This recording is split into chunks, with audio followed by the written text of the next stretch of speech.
जय हिंद दोस्तों। फाइनली मेरे भाई CHSL 2025 का नोटिफिकेशन आ चुका है और मैं आपको इस वीडियो में संपूर्ण जानकारी बताने वाला हूं। तो वीडियो को शुरू से लेकर के अंत तक देखें। काफी सारे बच्चे इसका इंतजार कर रहे थे मेरे भाई यहाँ पर, और पैटर्न में कहीं पर कोई भी बदलाव नहीं देखा गया है। हाँ, वैकेंसी बहुत कम है, ठीक है। और इसके बारे में क्या है, कितनी, हम सारी बातें बताएंगे। तो आइए तसल्ली से हम लोग देखते हैं। अगर हम बात करें पेपर को लेकर के, तो मेरे भाई यहाँ पर देखो, जो फॉर्म भरने का डेट है आपका, वो 23 जून से लेकर के यहाँ पर 18 जुलाई तक है। यानी लगभग आपको एक महीने का समय मिलता है CHSL के इस फॉर्म भरने को लेकर के। दूसरा, अगर हम बात करें तो जो अंतिम डेट है पेमेंट का, वो मेरे भाई 18 जुलाई है। हालांकि देखिए, जो नॉर्मल क्या होता है, फॉर्म भरने का जो आखिरी डेट होता है, उस डेट तक आपके पास में रेलिवेंट सर्टिफिकेट हो जाने चाहिए। अगर आप OBC के हैं या अगर आप PWS के हैं, तो आपके पास में इस डेट के पहले तक का सर्टिफिकेट होना चाहिए। नहीं होता है तो फिर बाद में वो प्रोविजनल में डाल देते हैं, फिर उसकी स्क्रूटनिंग होती है, तब जाकर के सारी चीजें वेरीफाई होती हैं और तब मिलता है। लेकिन क्योंकि CHSL का फॉर्म भरने के लिए कम से कम आप 12th पास होने चाहिए या 12th के बराबर की डिग्री होनी चाहिए, तो वो डिग्री जो होगी वो मेरे भाई इसके पहले का होगा। पता चले आप 12th इस डेट के बाद में कर रहे हैं, तो उसके बाद में आपको एलिजिबल नहीं माना जाएगा इस पर्टिकुलर वैकेंसी के लिए, ठीक है। इसमें कुल मिलाकर के आपके दो पेपर होते हैं, एक टीयर 1 होता है, टीयर 2 होता है। टीयर 1 में आपके 4 सब्जेक्ट आते हैं, मैथ हो गया, इंग्लिश हो गया, रीजनिंग हो गया, GS हो गया, ठीक है। और टीयर 1 का जो डेट मेरे भाई दिया गया है, वो 8 सितंबर से लेकर के 18 सितंबर तक आपका मेरे भाई है। ये हमारा टीयर 1 का पेपर चलेगा लगभग आपका 10 दिनों तक, ठीक है। फिर टीयर 2 के बाद में फिर मेंस का पेपर होता है, और मेंस में भी यही 4 सब्जेक्ट होते हैं, बस उनकी वेटेज अलग अलग हो जाती है। और मेंस आपका चलेगा फरवरी से लेकर के मार्च तक, अगर हम माने तो। यानी काफी लंबा यहाँ पर इन्होंने समय दे दिया। हालांकि 2025 लिखा है, बट 2026 होगा, तो बहुत लंबा अच्छा खासा समय इन्होंने दे दिया। इतना समय इनको नहीं देना था।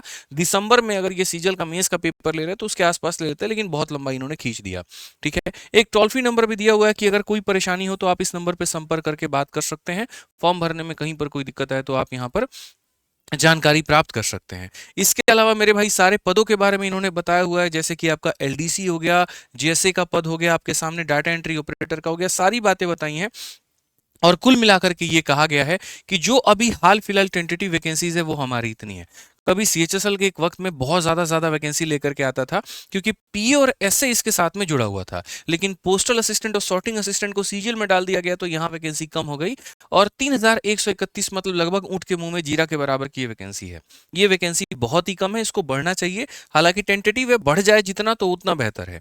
रिजर्वेशन को लेकर के साफ कहा गया है कि यहाँ पर सब जैसे अगर आप OBC के हैं तो आपको किस फॉर्मेट में डॉक्यूमेंट बनाना है, वो भी नोटिफिकेशन के एंड में है। आप SC ST के हैं तो किस फॉर्मेट में बनाना है, वो भी नोटिफिकेशन के एंड में है। तो आप उसको एक बार बच्चों देख लीजिएगा, ठीक है। इसके अलावा जो एज में रिलैक्सेशन मिलता है, छूट मिलती है, वो कौन कौन से मेरे भाई कास्ट को कितने कितने साल का मिलेगा, तो लगभग हम आपसे अगर चर्चा करें तो SC ST वालों को जो तय समय सीमा होता है, जो लिमिट होती है, उससे 5 साल एक्स्ट्रा मिलता है। OBC वालों को 3 साल एक्स्ट्रा मिलता है। PWBD वालों को 10 साल का। फिर यहाँ पर इस तरीके से करके ये सारा एज रिलैक्सेशन आपके सामने है। आप आराम से नोटिफिकेशन देखेंगे तो सारी चीजें आपको क्लियर हो जाएंगी। उसके बाद पेपर के पैटर्न को लेकर के हम बात करते हैं। पेपर का पैटर्न जैसे पहले आपका था वैसा ही अब भी है। अगर हम बात करें टीयर 1 को लेकर के, तो जैसे मैंने आपको कहे थे वो 4 सब्जेक्ट, तो वही 4 सब्जेक्ट इंग्लिश, रीजनिंग, मैथ्स और यहाँ पर GS। 25 सवाल मेरे भाई यहाँ पर आते हैं, यानी 100 सवाल 200 नंबर के, ठीक है। 1 घंटे का ये पेपर होता है और ये ऑनलाइन बेस्ड होता है, ऑफलाइन इसमें नहीं होता। कोई OMR का कोई चक्कर मेरे भाई यहाँ पर नहीं रहता है, ठीक है। उसके बाद में कोई मार्क्स का रीवैल्यूएशन, रीचेकिंग, ऐसा कुछ भी मेरे भाई यहाँ पर नहीं होता है। साफ कहा गया, टीयर 1 जो होता है वो ऑब्जेक्टिव होता है, MCQ फॉर्मेट में होता है। और पेपर को आप इंग्लिश या हिंदी में किसी भी भाषा में आप इसको ऑप्ट कर सकते हैं। इसको देने के बाद में नेगेटिव मार्किंग भी इसमें होती है, और नेगेटिव मार्किंग 0.5 मार्क्स का होता है अगर आप क्वेश्चन को गलत करते हैं तो, ठीक। तो इसीलिए कैंडिडेट को इस बात को ध्यान रखना है मार्किंग करते वक्त में। टीयर 1 के बाद में आपका टीयर 2 का पेपर होगा, जैसे कि पहला चलता चला आया है, जैसे सीजल में भी होता है सेम वैसे ही है। टीयर 2 जो होगा मेरे भाई यहाँ पर, सेशन 1 जो होगा वो 2 घंटा 15 मिनट का होगा। 2 घंटे का पेपर होगा, 15 मिनट की आपकी टाइपिंग होगी। 2 घंटे में क्या होगा, तो मैथ्स के मेरे भाई 30 सवाल, रीजनिंग के आपके 30 सवाल। 1 घंटे का ये पेपर होगा, 60 सवाल 180 नंबर के होंगे मेरे भाई। और बाकी के 1 घंटे में आपका इंग्लिश का मेरे भाई 40 सवाल, और रीजनिंग सॉरी GS के आपके 20 सवाल, यानी 60 सवाल यहाँ पर, ये 180 नंबर का। तो 1 घंटा और 1 घंटा मेरे भाई यहाँ पर 2 घंटा हो गया।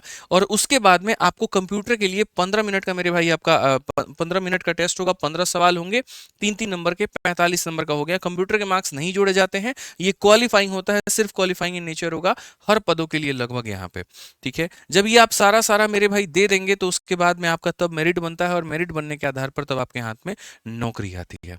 तो ये सारी बातें यहाँ पर कहा गया है तरीके से, सारी बातें जो है वो पूरी तरीके से बताई गई हैं, कहीं पर कोई दिक्कत की बात यहाँ पर नहीं है। ये स्टेज 1 जब आप कंप्लीट करते हो तो इस तरीके से टीयर 1 टीयर 2 के सारे सेक्शंस के बारे में बताए गए हैं कि सर ये सारा सेक्शन कंप्लीट करने के बाद में टाइपिंग जो होता है, देख सकते हैं स्किल टेस्ट या टाइपिंग जो होगा वो क्वालिफाइंग में होता है और उसके नंबर नहीं जोड़े जाते हैं। ठीक है, अब हम अगर आगे बात करें तो साथ में इन्होंने पूरा पूरा जो है वो सिलेबस भी दे दिया है कि आपका सिलेबस जो है वो क्या है, कैसे है, और पूरी चयन प्रक्रिया के बारे में भी देखो। इंग्लिश का ये सिलेबस है, रीजनिंग का ये सिलेबस है, आप पॉज करके स्क्रीनशॉट ले सकते हो। ये आपका मेरे भाई मैथ्स का सिलेबस है जो आपको पढ़ करके जाना है, शुरू से मेरे भाई ये कॉमन रहा है तो इसमें कुछ खास चीजें नहीं है। और जनरल अवेयरनेस का ये आपका सिलेबस है। ठीक है, ये सारी बातें हैं, सिलेबस में भी कहीं पर कुछ भी नया ऐड नहीं किया गया है। जो एज इट इज मेरे भाई सिलेबस होता है वो आपका है, कंप्यूटर का भी जो सिलेबस होना चाहिए वही आपका मेरे भाई यहाँ पर दिया गया है। इसके अलावा जो सर्टिफिकेट्स आपको चाहिए उसके बारे में भी साफ कह दिया गया है कि voter ID card, driving licence, मतलब इनमें से कोई एक सर्टिफिकेट हो जो आप सेंटर पर जाते हैं जिसमें आपकी फोटो क्लियर हो। ठीक है, जिन्होंने मेरे भाई ओटीआर कर रखा है, आधार ऑथेंटिफिकेशन कर रखा है, उनको ज्यादा दिक्कत नहीं आएगी। लेकिन जिनका आधार ऑथेंटिफिकेशन नहीं होता है तो अगर उनके पास में फोटो क्लियर नहीं होती है तो उन्हें दिक्कत आती है। सारी प्रक्रिया होने के बाद में अंत में डॉक्यूमेंट वेरिफिकेशन होता है और तब आपके हाथ में नौकरी आपको मिल जाती है। ठीक है, साथ में फॉर्म भरते वक्त में फोटो को लेकर के भी इंस्ट्रक्शन है कि आपका फोटो थोड़ा क्लियर होना चाहिए, ऐसे जैसे आपके प्रॉपर लाइट आ जाए और दोनों कान आपके दिखे मेरे भाई यहाँ पर, ऐसे उल्टे सीधे फोटो आपके ना रहे। इस बात को स्पेशली यहाँ पर ये बात मेंशन किया गया है।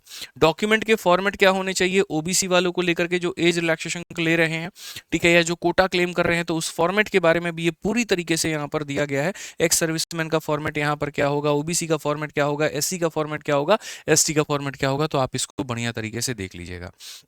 ठीक है, तो यही सारी बातें हैं जो नोटिफिकेशन में बताई गई है, कुछ खास यहाँ पर नहीं है। बाकी डिटेल में इसके ऊपर में हम जो है बिगिनर्स के लिए पूरा पूरा एक वीडियो बना देंगे। ठीक है, और इसके बारे में हम सारी बातें बता देंगे।